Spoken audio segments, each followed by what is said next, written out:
Minnesota lobbyist, and now that the dust has settled a little after the election, I wanted to share our insights and what the election might mean for you and your clients. So you have probably heard that the national election referred to as a red wave that resulted in a Republican trifecta in DC. In Minnesota, the red wave was more of a splash. Sure, Harris carried the state, but the Minnesota House GOP picked up enough seats to end the DFL trifecta in St. Paul. Heading into the election, all 134 House seats and one of the 67 Senate seats were on the ballot. With the ballots mostly counted, and I'll elaborate on that in a minute, the legislature is as closely divided as possible. Out of 201 legislators, 100 are now Republican. The House GOP needed to hold all of their existing seats and pick up 4 DFL seats to take the majority. While the GOP did hold all of their incumbent seats for the first time in a decade, I might add, they fell one short of taking the majority, and now the House is tied. 67 DFLers to 67 Republicans for only the second time in Minnesota history. There are 2 recounts in House seats that were held by DFL incumbents by narrow margins, the smallest being 14 votes. Using past recounts as a guide, it is unlikely that they will find enough votes during the recount to break the tie in favor of Republicans, but you never know. In the state Senate, there was just one seat up, a special election in the western suburbs. That seat stayed in DFL hands, leaving the DFL with a 1-seat majority, 34 to 33. But there could be more drama to come.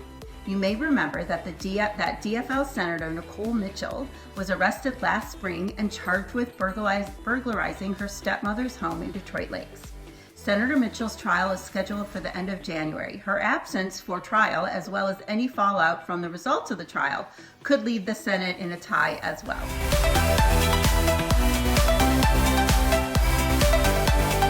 I now want to spend a couple of minutes talking about how deeply divided our state actually is. While Harris won Minnesota, she only did so by 4.2 percentage points, which was not enough to keep the Minnesota House under DFL control. On the flip side, Trump had a strong showing, especially outside of the metro areas, but it was not enough to give the GOP a majority in the Minnesota House, hence the tie. To drill down a little deeper, out of 87 counties, Trump won 78, including Blue Earth County, which is Governor Walz's home county. Harris only won 9 counties, but those 9 counties include all of the state's population centers: Hennepin, Ramsey, Dakota, Olmsted. You get the idea. Not surprisingly, the 3 seats picked up by the GOP are all in greater Minnesota, including the last DFL House seat on the Iron Range. This divide doesn't make Minnesota a purple state or a swing state. It's a red state and a blue state. There is no mixing or blending here, and this geographical divide translates into a philosophical divide. Priorities in Redwood Falls are very different from priorities in Minneapolis and Duluth.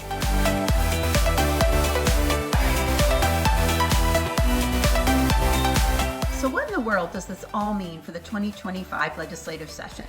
Assuming the tie holds in the House, the DFL and the GOP will need to come up with a power-sharing agreement to get through the session. One thought is that membership on all committees could be evenly split between R's and D's with co-committee chairs. Another possibility is that the Speaker of the House could be from one party, and key committees such as taxes, rules, and ways and means would be chaired by the other party. Regardless of what the power-sharing agreement actually and ultimately looks like, nothing will be able to pass off the House floor without bipartisan support. Differing priorities between the parties will make this exceedingly difficult. Republicans would like nothing more than to undo many of the DFL initiatives from the past 2 years of the DFL trifecta. PFML is a prime example of this. The DFL, on the other hand, will want to protect their initiatives and continue their agenda. Enacting a public option for health insurance is an example of this. The likely result will be that nothing much gets done. However, the legislature does need to enact a budget for the next biennium, and unlike Congress, the state legislature cannot kick the can down the road. The state government will shut down on July 1 if the legislature can't agree on how to fund it for the next 2 years. And once again, Republicans and Democrats have very different views on the size of government. How does Governor Walz fit into all of this? He comes back to St. Paul a little bruised with 2 years left in his term and a divided legislature. His leadership could be key in how productive or not the 2025 legislative session is. Will he move back to the middle to help drive consensus, or will he continue to be aligned with the more progressive wing of his party? Only time will tell.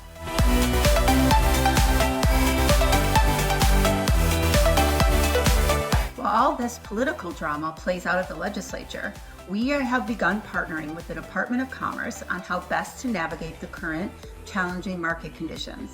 In response to legislator and industry concerns about property insurance markets in Minnesota, the DOC created a new division dedicated to climate and insurance sustainability.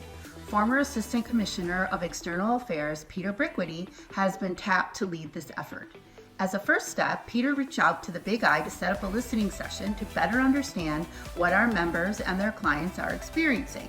The first session was held last week. April Gooden, our executive director, put together a great group of agents from all around the state to engage with the department. In addition to Peter, Deputy Commissioner Julia Dreyer also attended the meeting, further signaling the importance of this issue to the Department of Commerce. The discussion was productive and lively as our members shared the challenges of finding coverages for homeowners, HOAs, condos, and certain businesses. We discussed what might help consumers weather the storm, including the adequacy of surplus lines and the FAIR Plan as alternatives. Members also raised the ability of farm mutuals to exclude older roofs and/or siding from a policy as a tool to help consumers get coverage, and whether that should be expanded to all carriers.